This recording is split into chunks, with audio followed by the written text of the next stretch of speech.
Hello children, how are you all? Welcome again to Online Educlass of Science. Today we will continue with Chapter 11, Transportation in Animals and Plants, Part 3. Living organisms perform a number of activities. During these activities, a large variety of waste products are produced. Children, these waste products are toxic and accumulation of these in the body adversely affects the health. So, these substances must be removed from the body. The process of removal of waste products produced in the cells of the living organisms is called excretion. The parts involved in excretion form the excretory system. Let us study the excretion in various animals. In simple organisms like amoeba, paramecium and hydra, most of the waste products are removed through the body surface by diffusion. In some organisms like earthworms and leeches, specialized excretory organs, nephridia, are present. In insects like cockroaches, malphizian tubules are the excretory organs. In vertebrates, kidneys are the excretory organs. Now let us see excretion in humans. The human body has specialized organs for the removal of various waste products formed in the body. These organs are large intestine. The undigested food is removed from the large intestine and expelled out of the body through the anus in the form of feces. Next is lungs. Carbon dioxide is produced as a waste product in our body cells during the process of respiration. This carbon dioxide is removed by the lungs during exhalation. Next, skin. Our skin helps in eliminating excess water, urea, some salts and other metabolic waste in the form of sweat. Sweat is a liquid waste secreted from the sweat glands below the skin. Sweating performs two functions. It helps remove excess water, some salts, urea as liquid waste from the body. And it helps keep our body cool during summers. Kidneys. Kidneys are the main excretory organs in our body. They help in eliminating urea, waste salts and excess water from the blood in the form of urine. Excretory system in humans. Excretory system in human consists of the following organs: kidneys, ureters, urinary bladder and urethra. Kidneys. These are situated at the level of the waist on the either side of the vertebral column. They are brick red in color and bean shaped. Each kidney contains a large number of coiled tubes called nephrons. The nephrons acts as a filter and removes the harmful substances like urea, waste salts, etc. from the blood. The waste products dissolved in water are removed from the kidneys as yellowish liquid called urine. The urine formed in the kidneys goes into the urinary bladder through the tubes called ureters. Urine is stored in the urinary bladder and is passed out from the body at regular intervals through the urinary opening at the end of the tube called urethra. An adult human being normally passes about 1 to 1.8 liters of urine in 24 hours. The urine consists of 95% of water, 2.5% of urea and 2.5% of other waste products like uric acid and ammonia. Students, sometimes a person's kidney may stop working due to infection or injury as a result of failure of both kidneys. The waste products start accumulating in the blood and the person may die in a week or so. The usual treatment for kidney failure is either dialysis or kidney transplant.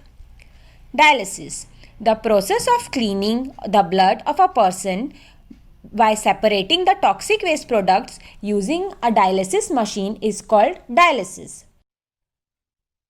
To perform dialysis, the blood from an artery in the patient's arm is passed through the dialysis machine and the waste products are removed from the blood. The clean blood is pumped back into the veins of the patient's arm. The dialysis continues till the blood in the body has been cleaned. This treatment has to be done regularly. Kidney transplant. The damaged kidney can also be replaced by another person's healthy kidney by a surgical procedure. Transport of substances in plants. Children, we have learned that green leaves use the energy of the sunlight to synthesize food using water and carbon dioxide during photosynthesis. We have also learned that every cell of an organism needs energy to perform life processes. Food is the source of energy. So, every cell of an organism needs food to get energy. So, plants need a transport system to transport water and minerals absorbed by the roots up to the leaves and to transport the food prepared by the leaves to all the parts of the plant which cannot make food. Now, let's study the vascular system of plants in details. First, absorption of water and minerals.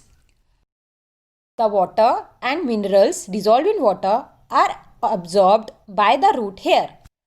The large number of fine root hair increases the surface area of the roots in contact with the soil water, due to which more water and minerals can be dissolved by the roots at a rapid rate. Water and minerals absorbed by the roots hair from the soil move from cell to cell in the roots by the process called osmosis and ultimately enter the xylem vessels, which are located in the center of the roots. The vascular tissue for the transport of water and nutrients in the plant is called the xylem. It forms a continuous network of channels that connects roots to the leaves through the stem and branches and thus transports water to the entire plant. Now children, let us see what is osmosis.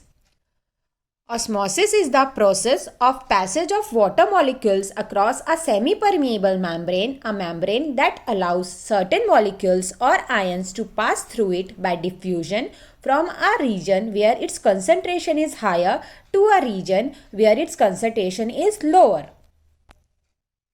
Now, let us see how the water rises from the roots upward in a plant against gravity. We have learned that the water evaporates through the stomata present on the surface of the leaves by the process of transpiration.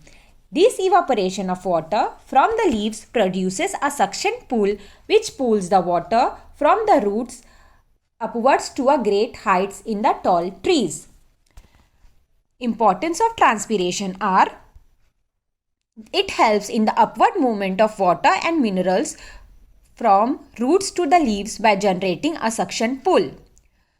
Transpiration produces cooling effect which protects the delicate cell of the plant from the heat of the sunlight.